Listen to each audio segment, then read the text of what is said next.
বিশিষ্ট আলেমে দ্বীন, বৃহত্তর বালাগঞ্জের গৌরব, অত্র মাদ্রাসা স্বনামধন্য অধ্যক্ষ ডক্টর সৈয়দ আহমদ বুগদাদি, সম্মানিত এলাকাবাসী, আপনারা জানেন যুগ যুগ ধরে ফিলিস্তিনের উপর নির্মম নির্যাতন, যুগ যুগ ধরে তারা আল্লাহ রাস্তায় শাহাদাত বরণ করছে। এই আগ্রাসী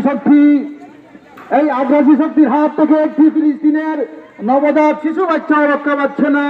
তাদের হাত থেকে আল আকসা বারবার নির্যাতিত হচ্ছে, তাদের হাত থেকে আল আকসার ইজ্জত হুরমত রক্ষা পাচ্ছে না। যে জমিনে অসংখ্য নবীও ছিল আগমন ঘটেছে, সেই ফিলিস্তিনকে তারা বারবার তারা কলুষিত করেছে। তারা এই জমিন থেকে ফিলিস্তিনের নাম মুছে দিতে পারবে না। আজ সারা বিশ্বে ফিলিস্তিনের মুজাহিদ তৈরি হয়ে যাচ্ছে। আজ সারা বিশ্বের মুসলিম ঘরে ঘরে আজ ফিলিস্তিনের পতাকা উদ্দীপ হয়ে যাচ্ছে। আমরা সতর্ক করে দিতে চাই, এই ফিলিস্তিনি আগ্রাসী শক্তি আজ যদি একটি ফিলিস্তিনের রক্তে একটি শিশুর উপরে হামলা করে, তাহলে সারা বিশ্ব মুসলিম উম্মাহ তাদেরকে প্রতিরোধ করবে এবং প্রতিহত করবে। আগামী সকল কর্মসূচিতে, আগামী সকল সংগ্রামে আপনাদের উপস্থিতি কামনা করে আমার বক্তব্য এখানেই শেষ করতাম। ও আখিরু দাওয়ানা আলহামদুলিল্লাহ রাব্বিল আলামিন। এ পর্যায়ে গুরুত্বপূর্ণ বক্তব্য নিয়ে আসছেন আমাদের অত্র বিক্ষোভ প্রতিবাদ সভার সম্মানিত সভাপতি, বিশিষ্ট ইসলামী চিন্তাবিদ হযরত মাওলানা ডক্টর সৈয়দ আহমদ বুগদাদি সাহেব।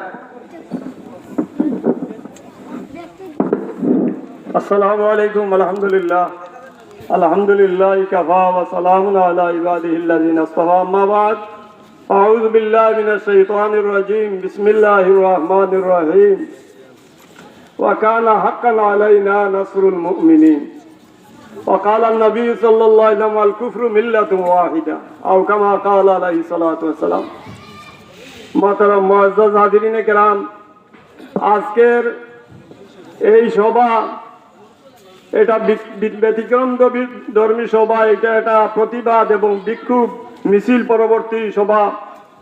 আমি সর্বপ্রথম মহান আল্লাহ রব্বুল আলমিনের শুকরিয়া আদায় করছি যে রব্বুল আলমিন আমাদেরকে তৌফিক দিয়েছেন ফিলিস্তিনের মুসলমান, গাজার মুসলমানের পাশে যদিও আমরা দাঁড়াতে পারছি না বিভিন্ন প্রতিকূলতার কারণে, কিন্তু আমরা এই মাদার বাজার এলাকাবাসীর উদ্যোগে, মাদার বাজার ঐতিহ্যবাহী মাদার বাজার মাদ্রাসার উদ্যোগে আয়োজিত এই বিক্ষোভ মিছিল এবং প্রতিবাদ সভায় আমরা অংশগ্রহণ করতে পেরেছি। আল্লাহ তৌফিক দিয়েছেন, এই জন্য আমরা কলিমাতুশ শুকর আদায় করি। আমরা সবাই বলি আলহামদুলিল্লাহ। আরো জোরে বলেন আলহামদুলিল্লাহ। আমরা আমাদেরকে আল্লাহ রাব্বুল আলামিন এমন একটি শক্তি দান করেছেন রাসূল পাক সাল্লাল্লাহু আলাইহি ওয়াসাল্লামের উম্মত হওয়ার কারণে, যে শক্তি, যে ঈমানি শক্তি আর কোন নবীকে, নবীর উম্মতকে দান করেন নাই। বুখারী শরীফের হাদিস, মুসিরতু বিররুবে মাসিরাতা শাহরিন, যে আমি এবং আমার উম্মতকে আল্লাহ পাঁচটি এমন শক্তি দিয়েছেন, পাঁচটি বৈশিষ্ট্য দিয়েছেন যা অন্য কোন নবী বা নবীর উম্মতকে দান করেন নাই। এর মধ্যে একটি হচ্ছে যে নুসিরতু বিররুবে মাসিরাতা শাহরিন।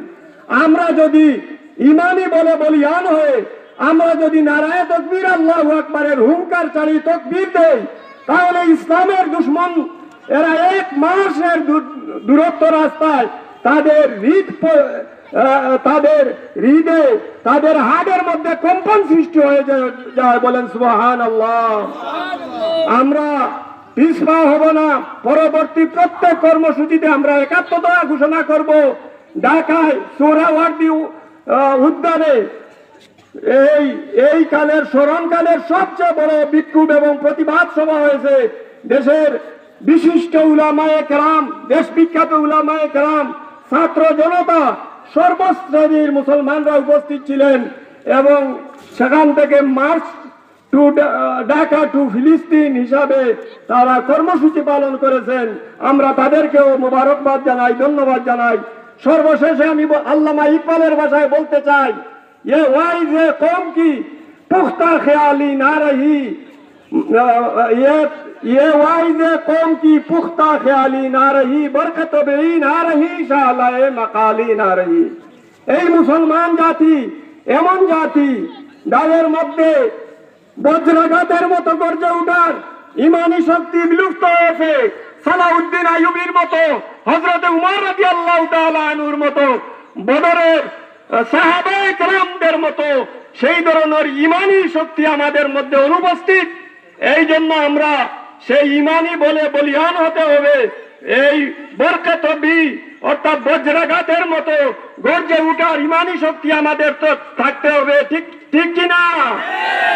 এই জন্য আল্লামা ইকবাল আরো বলেন যে ये বরকত বি না রহি শালা মাকালি না রহি, তাদের মধ্যে জ্বালাময়ী বক্তৃতা দেওয়ারও সেই ইমানি শক্তি তারা বিলুপ্ত করে ফেলেছে।